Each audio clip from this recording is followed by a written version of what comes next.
G'day, I'm Nils Vesk, and for the last 20 plus years I've had the great fortune of working with organisations around the world to help train their people in ways to think creatively to solve really tricky business problems and to generate breakthrough commercial ideas.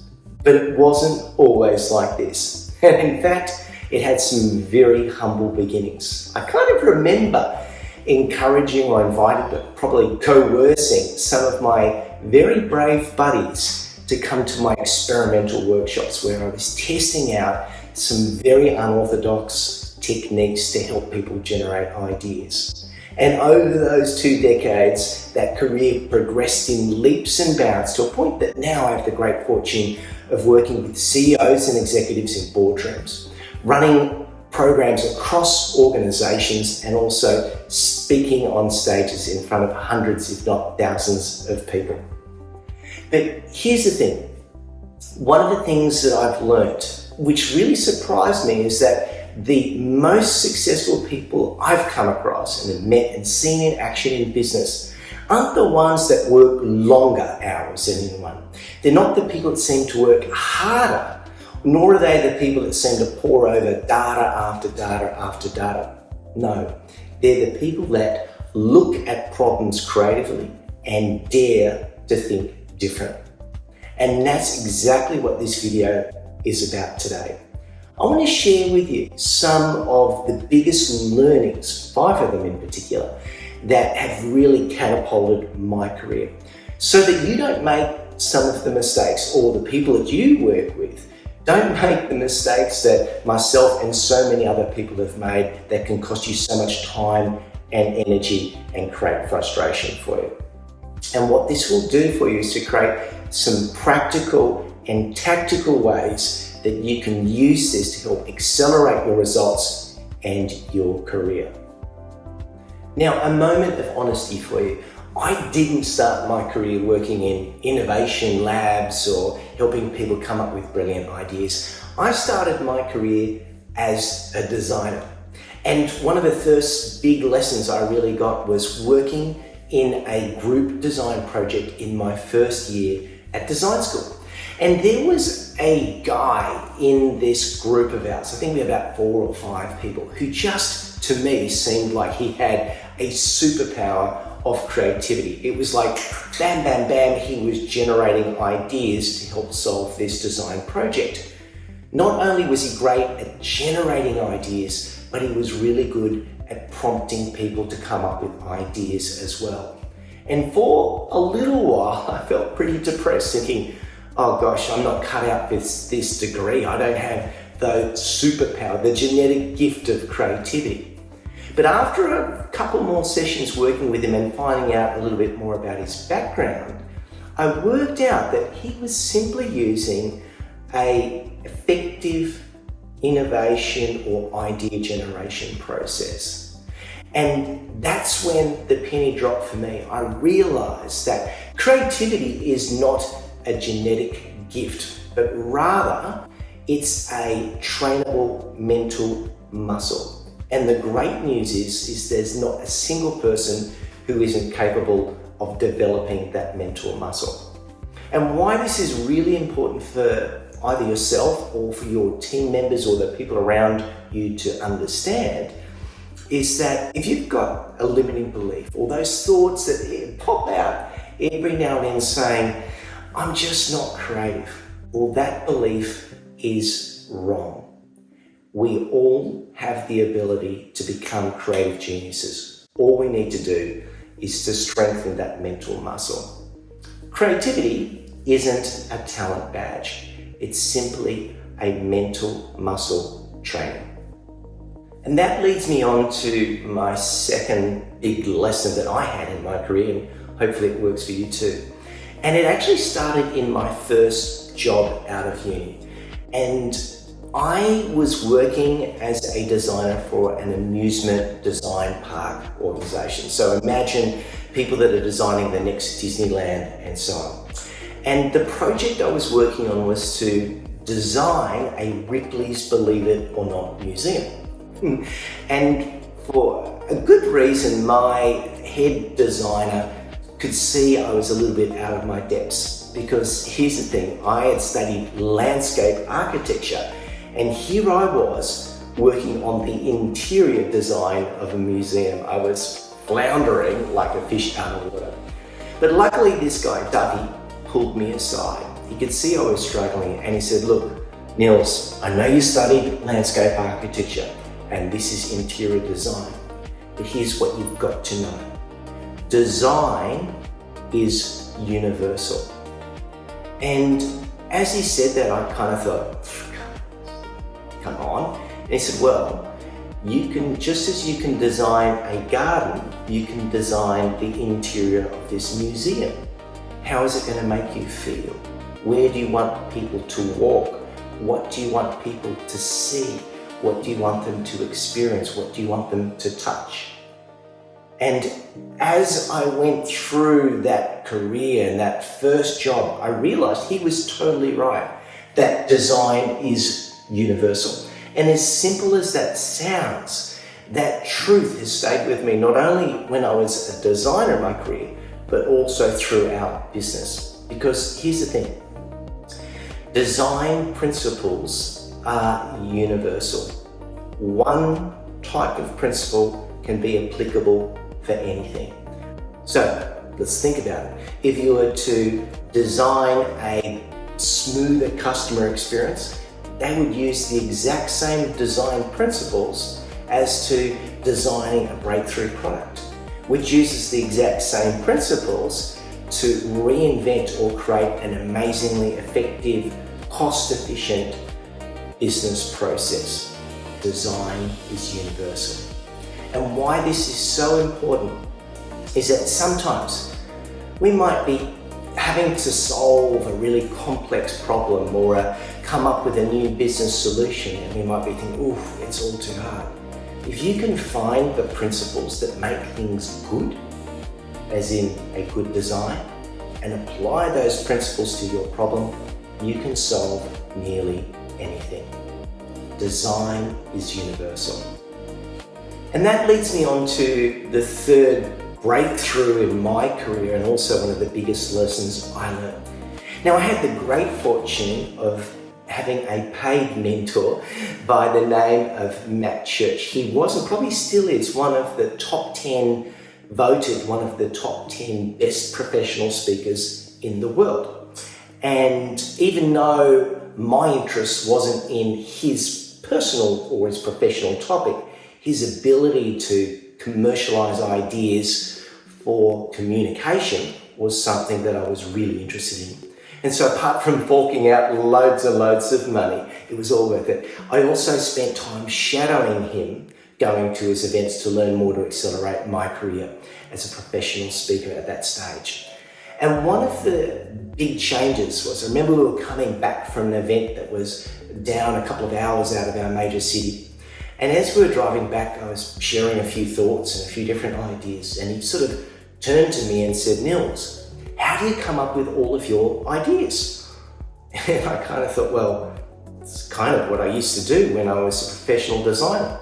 And he said, well, tell me a little bit about it. So I kind of gave him a little bit of a background and said, okay, what I want you to do is to go home and work on creating a process. Why? Because I want you to create a process of how I could apply your thinking style, your thinking process to my business to create better business ideas and to get them built.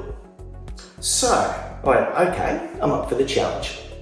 And I went away. Because here's the thing, what I used to get paid to was to generate or go out and look at a problem, look at the opportunities and constraints, come up with lots and lots of ideas, and then pick the best three, develop them up a little bit, pitch them to a client, they'd select one and we'd go and build it, whether it was for $10 million or $100 million.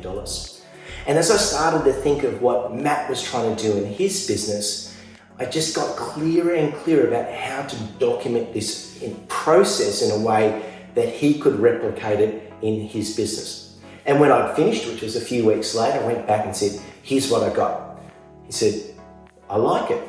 I want you now to coach me on this. And this is the irony, because I was paying to be coached to coach him in some sort of crazy way. But I did. I started to coach him on this process. And after 6 months, because it was a lot to do with building your ideas as well, he said, "This rocks." And he hooked me up with 4 CEOs and said, "Now you've got to do the same with them." And as amazing as that was, and I'll tell you more about how that helped catapult my career as well, what it made me realize, and I still absolutely understand this, is that creative processes give you power. And if you can document a thinking process, then not only can you replicate that process for yourself at other times, but other people can use that replicated process, and it will also accelerate the results that you get. Process is not a boring word. It is a power move that I have used over and over and over again with our clients. If you've got friction points in your business, it's usually because a process is old, outdated, or broken. And then that leads me on to my 4th learning or transformation or big insight lesson I've got to share with you. And so I'd mentioned that Matt Church, amazing guy, had connected me with 4 CEOs. Well, he connected me with a brilliant entrepreneur by the name of Creel Price. Now, Creel Price, brilliant in so many ways. One, I think he got headhunted by Richard Branson a few years later to head up an entrepreneurial school to run for disadvantaged people in South Africa. So if Branson thought he was good, he was good. And so for me, working with Creel was a brilliant opportunity, because as I coached him through this process to generate great ideas and bring them to reality, he said to me, "Wow, this really works. You're coming up with ideas we could never think of. Could you come and work for us, say 1 or 2 days a week?" And of course I said, yeah. I tried to do it a lot cooler than that. And it was beautiful for a couple of reasons. One, it made me strengthen my belief in myself that even though I had no business training in the world, here I was with a method that real, legitimate, super successful business people wanted to have a piece of. But the second biggest learning and takeout for me was the way that Creel had got his success. Because what Creel had realized was that the speed of their business growth was determined by the ability to make faster, better qualified, better informed decisions. And as I saw how he would go and make decisions, for me, when we generate lots of ideas, sometimes I would agonize a little bit around working out which idea. But with his methodology, it made it so much easier to pick the right idea with total conviction and total confidence. In fact, he'd actually created a decision process, which after I've adapted, have used and still use today with my clients around the world. And I guess the biggest takeout for me on that one is that the speed of your decisions determines the speed of your personal or organizational success. And why this is relevant to you, if you've got people that seem to be lining up, it's like a decision queue waiting for you to say, yes, you can start, or do I have permission to do this? Or, hey, have you got a couple of minutes to look at this? If you're being bogged down by decision after decision, or your people can't make decisions, you need to look at creating a decision process. And when you have that decision process, you will catapult the speed and trajectory of your success.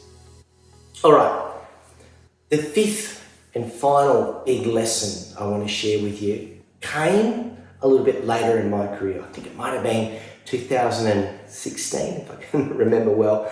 And I had the great fortune of winning to design and deliver an innovation program over 12 months to a global company in multiple countries. We're talking North America, in Asia, and also Australia, New Zealand.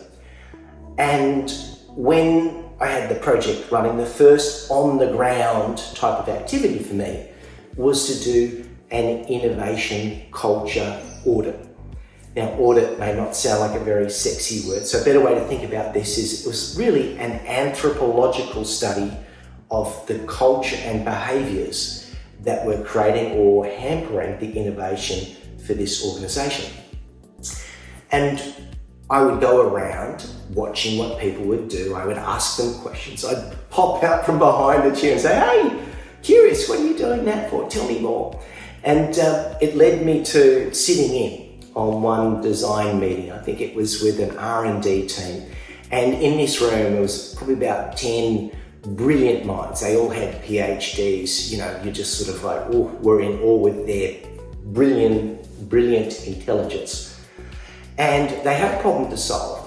And pretty much straight away, someone shared an idea. And within seconds, this went from what should have been a brainstorming session or an idea solution session into a debate. And it was slaying, this is why this won't work, this couldn't work, have you considered this? It was just a mess. And I'm just watching it all, taking notes at the back. And, you know, after about 70 minutes or so, only about 2 more ideas were floated, all debated as vigorously as the last one, and no decision was made. And it was that moment for me when I was looking back over my notes that it totally reinforced an observation I had been making for many, many years. Not something I've been reading in books, but just seeing in the flesh, is that ideation versus critical thinking do not mix together. They're kind of like oil and water. And what you need to have is different thinking styles need to be separated into separate sessions.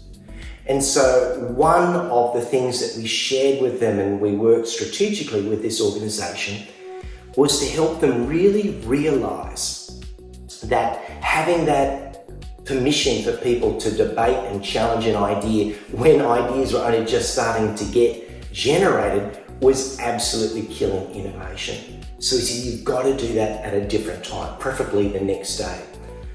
And the beauty of that and a number of other initiatives that we brought in there for that organization, like training around the brain and the sort, was that we found within 6 months that there was an 81% increase in output, 81% increase in 6 months. And we had an 18.3% increase in the uptake of new innovation behaviours. And it was a total revolution for that business and the results that they were getting, not to mention the culture change that happened as well.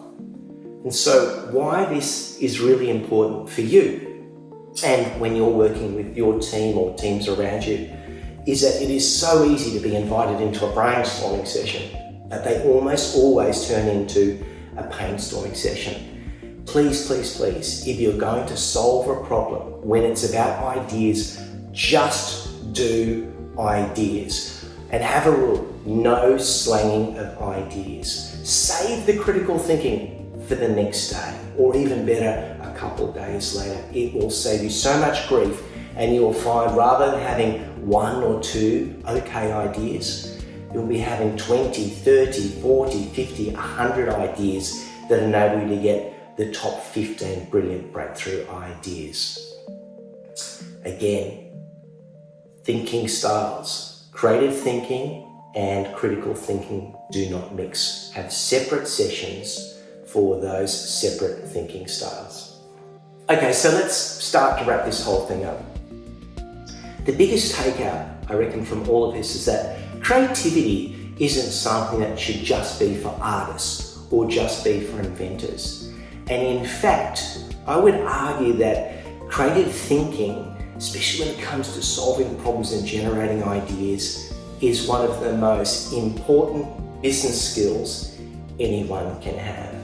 And when you adopt those approaches of thinking creatively in the right space and the right place, it can absolutely catapult your career. So you might be wondering, what can you expect from me in the videos and the content to come? Well, I aim to do a few things.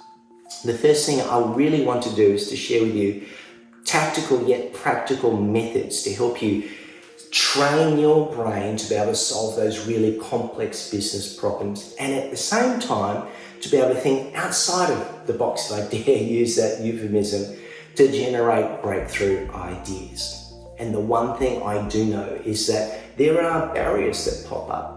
Personal beliefs, limiting beliefs, faulty thinking, other people, time pressures. And so we always make sure we deal with those obstacles that could be stopping you or stopping the people around you. I look forward to having you with me, join me, watch me, listen to me as we go on this adventure together. See you soon.